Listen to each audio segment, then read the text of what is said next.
1980, we got Raging Bull that starred Robert De Niro. 25 years later, in 2005, we got Raging Sharks starring Corin Nemec. What's the connection between these two movies? Absolutely nothing. I just thought it was a funny intro. So Raging Sharks starring Corin Nemec, directed by Danny Lerner. This one also stars Vanessa Angel and is actually produced as a new image movie. And you know what that means? Lots of stock footage. Okay, so this is a weird shark movie. It actually starts off with a kind of scene in space with some aliens. And we see that some type of alien debris crash lands in Earth, in the sea. And 5 years later, we have this kind of undersea research facility, which is seemingly getting attacked by raging sharks. And a guy played by Corin Nemec, who is the kind of like one of the sort of people that work there, has just left this facility and is now called back to try and rescue his wife, played by Vanessa Angel, and his colleagues from these raging sharks. But there may be other elements at work here as well. Okay, so let's talk about it. So this is renowned to be one of the worst shark movies out there. I had seen it before a long time ago. One of the key things here, and we'll talk about it again, there is a lot of footage that is used from other films, stock footage. It has to sort of feel like a bit of a Frankenstein movie, but we'll come on to it again because I want to talk about the good stuff. What is the positives about this movie? Right. Okay. So now, if you are unawares of the kind of some of the footage that it has been used, and you were just to watch this, there's a couple of shots that look alright, I would say. You know, we have a kind of few like montage shots of a variety of different kind of like shark attacks, and you know, they're very quickly cut together, so they look a little, you know, they look kind of quite fast paced and exciting.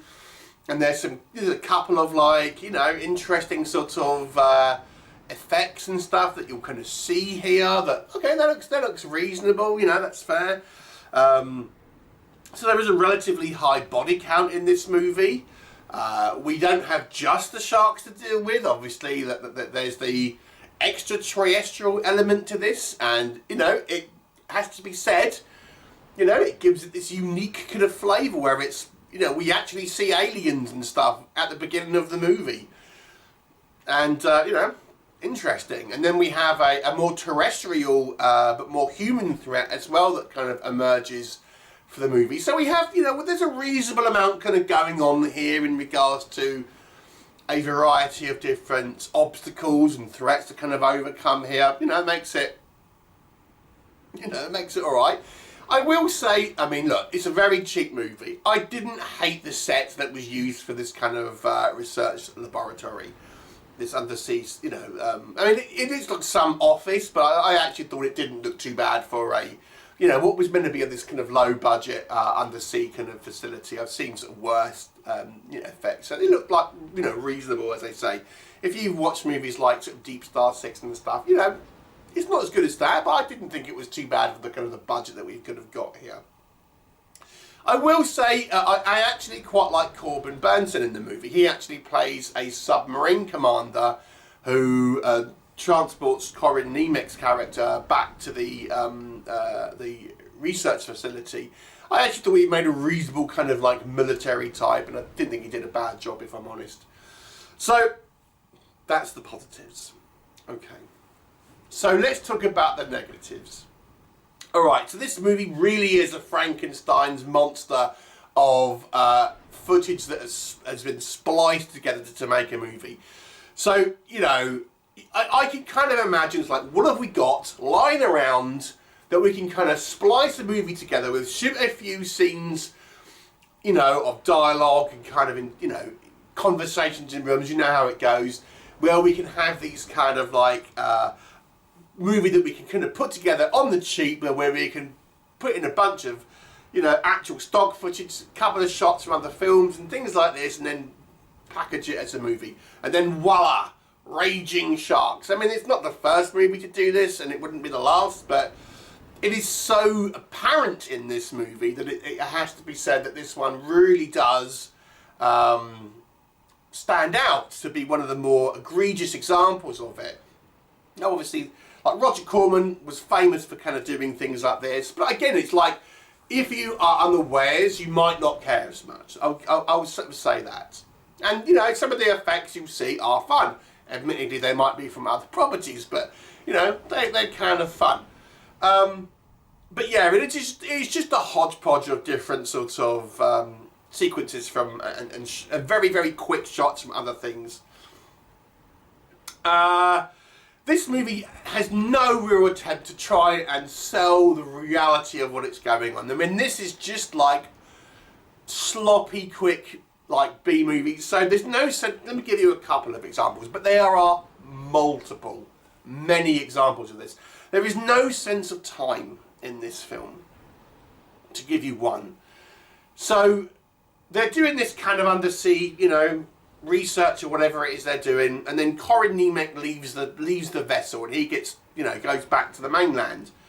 And during this time, this facility is then attacked by sharks, and then we see Corin Nemec in, you know, America, you know, on the ground in an American city, getting a call saying, oh, that the facility's being attacked by, you know, mad sharks, and basically, so he's got to try and get an escort back to this kind of like facility. He ends up kind of hitching a ride with this kind of military sub that kind of ends up, you know, going there. And if you look at it from his point of view, it looks like it's taking days, but at the same time, there's shark attacks going on. It looks like it's taking place over a matter of hours in the actual facility. So there's no like sense of time.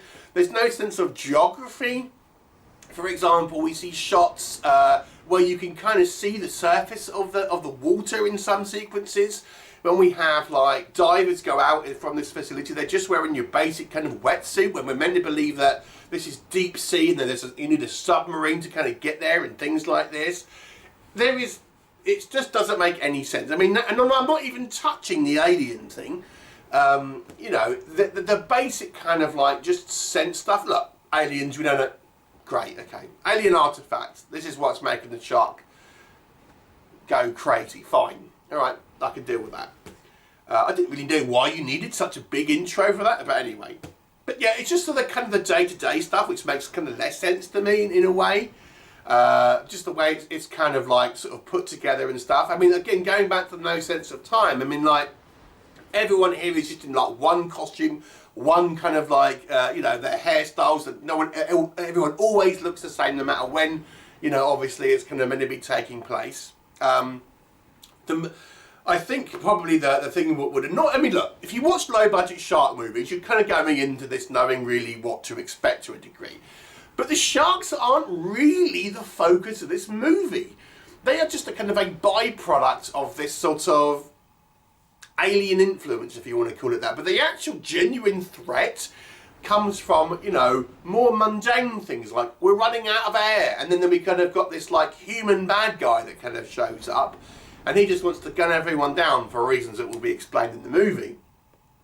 And it's just like, that's what they spent the time, that's the bulk of the plot, because obviously doing actual kind of footage of sharks attacks and creating these sequences involving, you know, shark attacks and stuff, we'll just splice together a few sequences from other things, but we don't want to film too much, so the bulk of the runtime will be this guy holding a prop gun, which obviously is a lot cheaper, and that's what you're going to get for the most of this movie. Or people kind of like, how are we going to get out this door and all the rest of it and stuff like this.